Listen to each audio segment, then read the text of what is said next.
Olá! Hoje nós vamos falar sobre o último livro do Antigo Testamento, que é o profeta Malaquias. O profeta Malaquias, ele profetizou 100 anos depois do Zacarias. 100 anos depois que eles já estavam na Terra Prometida, voltando daquele exílio. Então, Malaquias também é um profeta pós-exílio. E ele profetiza para o povo de Deus que está ali na Terra Prometida. A mensagem de Malaquias, ela é surpreendente. Eu fico parada quando eu leio esse livro, porque 100 anos depois que eles retornaram do exílio, deveriam ter aprendido as lições de Deus, deveriam ser uma nação contrita, né? Uma nação amando a Deus, mas não é isso que acontece. Quando Malaquias entrega essa mensagem, essa nação, ela está afastada de Deus mais uma vez. Estão desviados. E o pior, eles são cínicos. Porque no capítulo 1, eles dizem assim, Deus fala assim, vocês não estão me honrando. Vocês honram o príncipe, vocês honram o governador, vocês honram, mas a mim vocês não honram. Aí eles falam, como assim que a gente não te honra? O Senhor fala assim, nos sacrifícios, vocês estão oferecendo qualquer coisa. Porque os sacrifícios, na época, né, quando Deus instituiu os sacrifícios, o cordeiro tinha que ser perfeito, não podia ter mancha, não podia ter doença, não podia ter defeito. Tinha que ser perfeito o sacrifício. Um animal aleijado não podia ser sacrificado ao Senhor. Aí eles falam para Deus, como que a gente não está te honrando? Vocês têm me oferecido animais aleijados. Vocês estão me oferecendo o resto, vocês estão me oferecendo qualquer coisa. Vocês não me honram. E ainda querem ser abençoados. E acham que são detentores da bênção de Deus. E vocês estão dizendo, Deus, a gente anda do nosso jeito, a gente faz o que a gente quer da nossa vida, mas o Senhor tem a obrigação de nos abençoar, porque nós somos o seu povo. Seu povo? Como assim? Vocês não praticam a minha palavra. Então Deus chama eles a um arrependimento. O profeta começou afirmando o amor por opção de Deus. Deus diz assim, eu amo vocês porque eu quero. Vocês são meu povo eleito, eu decidi amar vocês. Não amo vocês porque vocês fazem alguma coisa e por causa disso são dignos do meu amor. Não. Eu amo porque eu escolhi amar vocês. Coloquei sobre vocês o meu amor, mas vocês não retribuíram esse amor. Os sacerdotes, que eram os primeiros a amar a Deus, dar exemplo para a nação, eles estavam desviados de novo. Pois eram eles que ofereciam os animais de qualquer maneira para Deus. Comiam qualquer parte do sacrifício. Somente o peito e a coxa eram parte do sacerdote. Mas eles não estavam mais observando isso. Não estavam observando a palavra de Deus, oferecendo sacrifícios imperfeitos. Que modo absurdo de tratar um rei generoso, como é o nosso Deus. O profeta se dirigia a esses sacerdotes corruptos com uma palavra severa e lembrava a eles daquilo que Deus pretendia que o sacerdote fosse. O profeta diz, eu quero que o sacerdote seja um homem de amor reverente. O sacerdote é aquele que dava exemplo. Ele tinha que ter um amor reverente, mas eles não estavam tendo. Então Deus está chamando a atenção deles e dizendo que haverá consequências.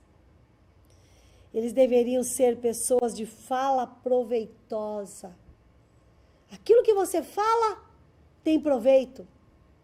Vocês deveriam ser sacerdotes de caráter impoluto. Ninguém tem o que acusar vocês. O ideal era que ele fosse usado para fazer as pessoas abandonarem o pecado. Era isso que Deus tinha em mente quando levantou a classe de sacerdotes. As pessoas vão olhar para os meus sacerdotes, verão que eles me amam, que eles temem o meu nome, que eles andam em santidade e eles vão fazer o mesmo. Vão seguir o exemplo deles. Mas os sacerdotes nos dias de Malaquias estavam, pela sua decadência espiritual, decadência moral, levando as pessoas a praticarem cada vez mais iniquidade. Malaquias reiterava o importante tema profético, que Deus não aceitava sacrifícios daqueles cujas vidas eram impuras. Culto sem amor era mero ritualismo vazio, sem sentido, e isso ofendia a Deus. Se você vai para o culto, mas você não cultua a Deus com o seu coração, isso está sendo um ritual. Se a tua vida não é um altar ao Senhor, tudo que você faz é ritualismo. Ah, mas eu vou no culto toda semana, eu dou o meu dízimo, eu ajudo alguns pobres por aí. Não é suficiente. Tudo começa com a sua vida com Deus. Senão a gente vai cair no mesmo problema que os israelitas. Um povo que passou por inúmeros avivamentos, mas que no último livro da Bíblia, eles estão frios, indiferentes a Deus. O coração deles não tem paixão por Deus. Então, tudo que eles fazem para Deus é de qualquer maneira. É para Deus mesmo. Eles não têm noção de que as atitudes deles estão ofendendo a Deus. Quando a gente faz as coisas para Deus sem temor, a gente ofende a Deus. Então, qualquer coisa que você faça para Deus, você está limpando o banheiro da igreja, você está limpando uma cadeira da igreja, você está ajudando uma pessoa a atravessar a rua. Qualquer coisa que você faça, faça com o coração, como se fosse para Deus. Porque quando você age dessa maneira, você está honrando a Deus. E quando nós não fazemos dessa maneira, nós estamos ofendendo a Deus. E isso é muito sério. Deus usa o profeta para dizer a esses adoradores sem amor que um mensageiro está vindo aí. E esse mensageiro, ele virá com um ministério purificador. Ele está se referindo a João Batista. João Batista será o mensageiro do Senhor. Ele virá à frente do Messias. Ele virá para preparar o caminho daquele que é o aguardado e o desejado de todas as nações, o Messias. O Rei dos Reis, o Senhor dos Senhores. O sofredor, o Salvador de todo mundo. E João Batista seria usado com tanta eficácia que os homens, por fim, ofereceriam sacrifícios aceitáveis a Deus. Insistiu-se com o povo de Deus para que eles apresentassem o seu melhor para Deus. Quando você lê Malaquias, você vai entender que Deus está dizendo: ofereça o melhor para mim. Comece com a sua vida.